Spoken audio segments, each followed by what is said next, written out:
আসসালামু আলাইকুম everyone, ওয়াসিফস farm kitchen পক্ষ থেকে জানাচ্ছি সকলকে স্বাগত। আজকে আপনাদের সামনে উপস্থিত হয়ে গেলাম খুবই মজার হোটেল স্টাইলে তৈরি করা খাস্তা নিমকি রেসিপি নিয়ে। আশা করছি আমার এই নিমকি রেসিপিটি আপনাদের কাছে ভালো লাগবে। চলুন তবে দেখে নিই পারফেক্ট ওয়েতে নিমকি তৈরির পদ্ধতি। প্রথমে একটা মিক্সিং বোলে আমি দিয়ে দিচ্ছি 2 কাপ পরিমাণ ময়দা। এখানে ময়দাটাই ইউজ করবেন, আটা ইউজ করবেন না। সেই সাথে দিয়ে দিচ্ছি এখানে হাফ চা চামচ পরিমাণ লবণ, 1 চা চামচ পরিমাণ চিনি, আর দিয়ে দিচ্ছি কালো জিরা 1 টেবিল চামচ পরিমাণ। আপনারা যদি নুনটা একটু বেশি খেতে চান তাহলে সেই ক্ষেত্রে লবণের পরিমাণটা আর হালকা একটু বাড়িয়ে দেবেন। এবার হ্যান্ড হুইস্কের সাহায্যে খুব ভালো মতন উপকরণগুলো মিশিয়ে নিচ্ছি।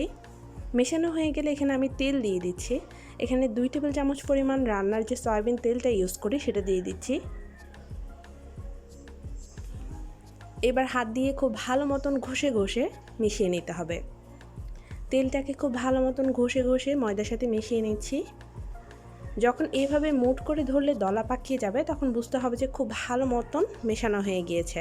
এখন এখানে পানি অ্যাড করার পালা। এখানে আমি 1.5 কাপ পরিমাণ পানি নিয়েছি। অল্প অল্প করে মিক্স করব, সবগুলো একসাথে ঢেলে দেবেন না, এতে করে হয়তো দেখা যাবে খুব বেশি নরম হয়ে যাচ্ছে ডোটা। তাই অল্প অল্প করে মিক্স করবেন আর খুব পারফেক্ট একটা ডো তৈরি করে নেবেন।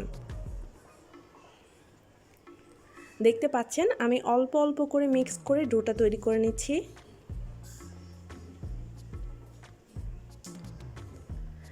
ডোটা খুব ভালো মতন মথা হয়ে গিয়েছে, দেখতে পাচ্ছেন একদম বাটিটা ক্লিন হয়ে গিয়েছে। তো এখন এই ডোটাকে ঢাকনা দিয়ে ঢেকে আমি 10 মিনিটের জন্য রেস্টে রেখে দিচ্ছি। 10 মিনিট পর ফিরে এলাম। ডোটা কিন্তু একদম পারফেক্ট হয়ে গিয়েছে। তো এখন আমি এই ডোটাকে বেলে নিচ্ছি। সামান্য পরিমাণ ময়দা ছড়িয়ে দিচ্ছি। এবার ডোটাকে খুব ভালো মতন আবারও মুথে নিচ্ছি।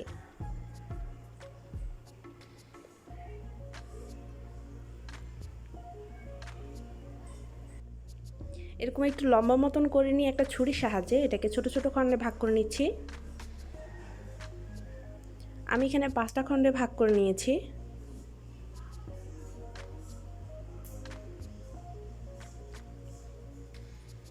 এবার এই খণ্ডগুলোকে হালকা একটু এইভাবে চেপে চেপে একটা বাটিতে তুলে নেব।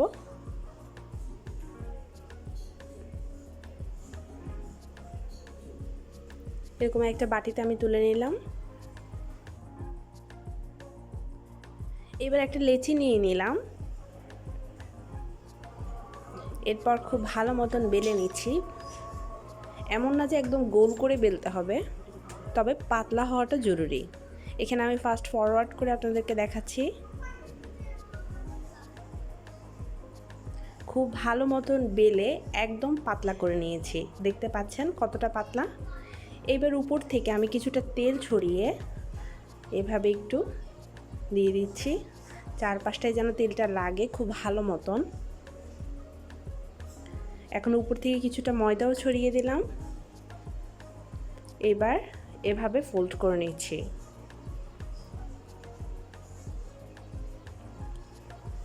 একটু সময় আর ধৈর্য সহকারে এভাবে একটু ফোল্ড করে নেবেন।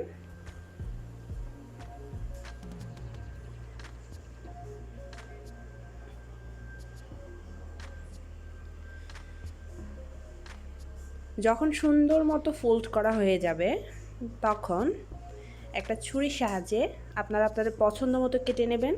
যদি ছোট নিমকি পছন্দ করেন তাহলে ছোট টুকরো করে কেটে নেবেন, আর যদি বড় নিমকি পছন্দ করেন তাহলে বড় বড় টুকরো করে কেটে নেবেন।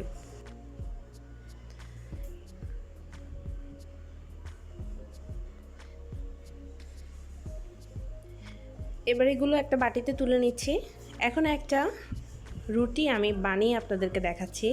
নিমকির যে রুটিটা, সেই রুটিটা একদম গোল করে পাতলা করে এই রুটিটা বেলে নিতে হবে।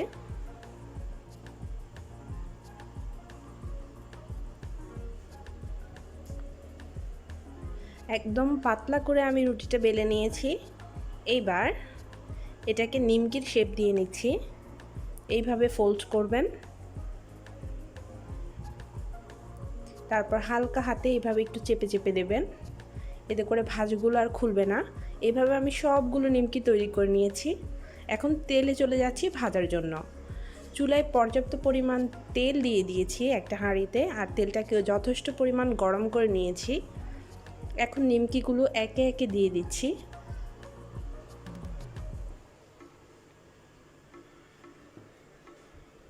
কয়েক বেচে এই নিমকিগুলো ভেজে নিতে হবে। দেখতে পাচ্ছেন নিমকিগুলো কিন্তু উপরে ভেসে উঠেছে। এই অবস্থায় অনবরত নেড়ে চেড়ে নিমকিগুলোকে ভেজে নিতে হবে।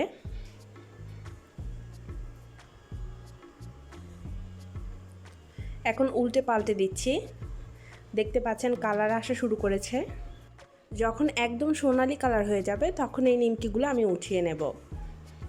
চুলার হিটে কিন্তু হাইয়ে রাখবেন না, মিডিয়ামে রাখবেন। আস্তে আস্তে নিমকিগুলো হবে, এতে করে খাস্তা হবে।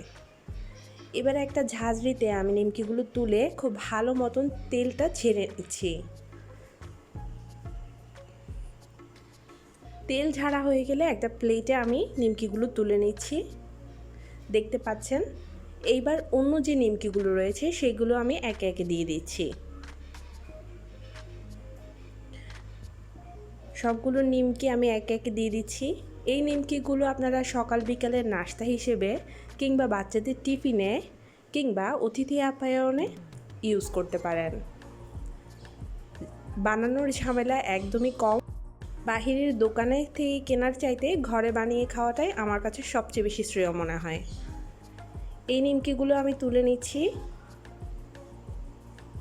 সবগুলো নিমকি আমার ভাজা হয়ে গিয়েছে। এই নিমকিগুলো আপনারা মাস জুড়ে বয়ামে সংরক্ষণ করতে পারেন। দেখুন নিমকিগুলো কতটা খাস্তা হয়েছে। আশা করছি রেসিপিটি আপনাদের কাছে ভালো লেগেছে। সবাই ভালো থাকবেন, সুস্থ থাকবেন। আগামীতে অন্য কোনো রেসিপি দেখার আমন্ত্রণ জানিয়ে আল্লাহ হাফেজ।